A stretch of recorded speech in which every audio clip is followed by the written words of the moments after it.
रियासती भरिसां ॻोठ खाही राहु जे government primary main boys Sindhi school जा शागिर्द गुज़िर 3 सालनि खां खुलियल आसमान हेठि तालीम पिराइण ते मजबूर बणियल। शागिर्दनि जी तालीम सख़्तु मुतासिर। शागिर्दनि जो स्कूल जी उस्तादनि सां गॾु सख़्तु एहतिजाजी मुज़ाहिरो।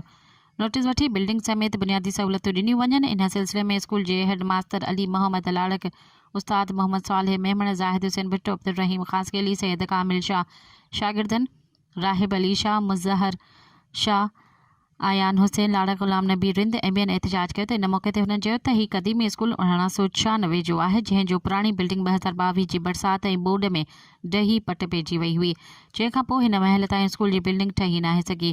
शागिर्द सख़्तु सर्दीअ तोड़ी गर्मियुनि जे मौसम में खुलियल आसमान हेठि तालीम पिराइण ते मजबूर बणियल आहिनि। स्कूल में फर्नीचर समेत पीअण जो साफ़ पाणी, वाशरूम ऐं ॿी बुनियादी का बि सहूलियत नाहे, जंहिं सबबि स्कूल में दाख़िल 400 खां वधीक शागिर्दनि जो मुस्तक़बिल दाव ते लॻी वियो आहे।